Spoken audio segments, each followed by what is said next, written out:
Take care of your mom, Robin.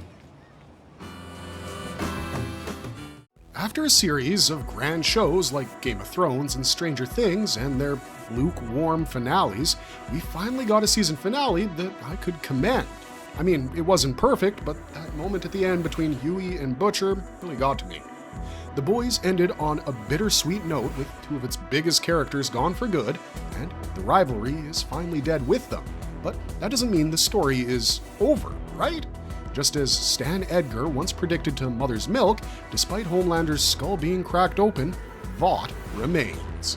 In fact, Stan is now the interim CEO, and heading the nation is Bob Singer, who once again wants to contain the Supes and wants to ensure they don't run amok and cause a second Homelander to come into existence, which is, fair.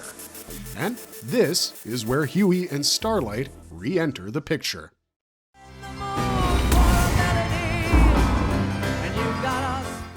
Huey's whole journey has always been about finding courage without becoming Butcher, and even as Butcher was breathing his last, he conceded this to Huey, that despite all the blood and shite he put Huey through, the man simply didn't change. He remained who he was, the spitting image of Lenny, at least as far as personalities go. Huey Campbell started as the ordinary guy who gets dragged into a war, but by the end, his biggest win is refusing to let revenge become his personality. Starlight, on the other hand, didn't quite retire and is hand in hand with Huey. Annie already went from corporate superhero mascot to public resistance figure, and that kind of role doesn't vanish overnight. It had an effect on her. She's now a leader, a fighter, and even though Homelander is dead, the rebel inside Annie is not. See, in the closing moments of the show, President Singer calls Huey and offers him the opportunity to lead the Bureau of Supe Affairs.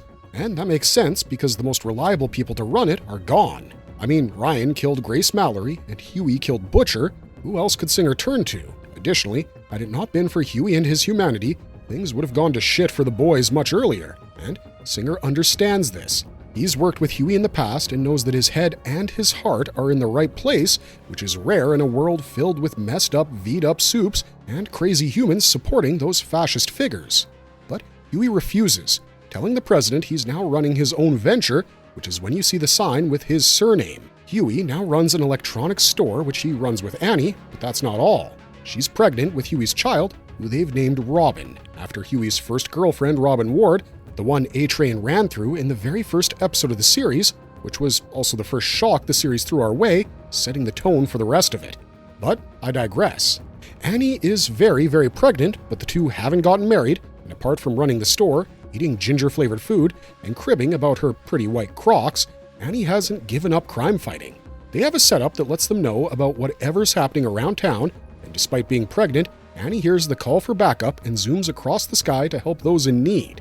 Huey just looks at his pregnant girlfriend flying away to save the day while Billy Joel's Piano Man plays in the background. He just smiles. He must just be so proud of her, like he lucked out big time when he got this Starlight in his life. Maybe I'm just a tad bit jealous, but anyways, there are a couple of things I want to focus on here. Firstly, during the whole store sequence, Annie is still wearing a yellow tee and white shirt. Guys, those are her colors, the colors of her Starlight uniform, which means that even though she's starting a family with Petite Huey, she's still Starlight. In fact, previously, she was telling Marie Moreau about how being a superhero isn't about losing yourself for the cause, but to just try and keep the light burning, to just do whatever you can to make the world a better place, to save a few, even if you can't save all. And this means that even after our girl delivers her baby, who, by the way, could become the second known natural-born Supe after Ryan, Annie will continue her struggle against Vought and what's wrong with society, even if she doesn't quite don her uniform and cape anymore. But you know what? As roses and rainbows as things seem right now, that's not really the case. Shit is about to become diabolical once again, and I'll tell you how. There's a new spin-off titled Vought Rising lined up, where they're going to explore how things started for Vought, how Jensen Ackles and Aya Cash's Soldier Boy in Stormfront came into being. The thing is, Soldier Boy is definitely not dead. He just walked away from Homelander and got thrown back in the ice. Plus, Stormfront might just be alive because they didn't really show us her dead body, and all we got was Ashley telling us that she killed herself, which is strange because Vought never reveals the truth. Is this another case of Vaught's lies? Is Stormfront really alive out there? We kinda think so, and despite everything, Soldier Boy and Stormfront still cared somewhat about Homelander, who's now dead because of the boys and Ashley.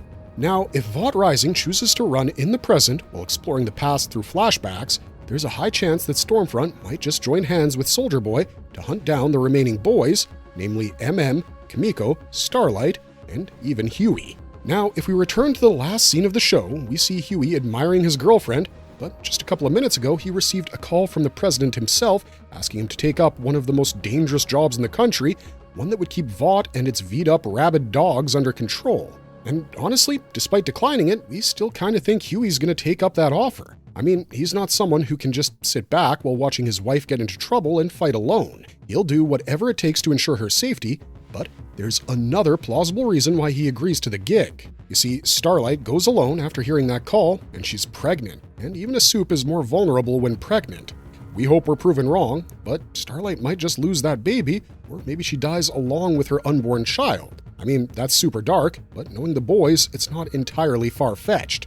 Either way, Huey wouldn't sit down in his electronics store with hands folded waiting for his girl to return. In the comics, Huey ultimately kills Butcher because he had killed the rest of the boys, and Huey stabs him to death. After this, Huey and Annie get married and they move to Scotland, but that's not going to happen in the show. The show must go on because it's still a cash cow that Amazon wants to milk. It wants those bloody udders dry before finally stopping the show, so yeah, we're pretty sure we'll see Huey and Starlight return someday, maybe in the spin-off. Plus, there are other loose ends, including Queen Maeve and Thomas Godolkin, that we'd also like to see get tied up. Sadly though, that's all we got for you guys this time, and we hope you liked it.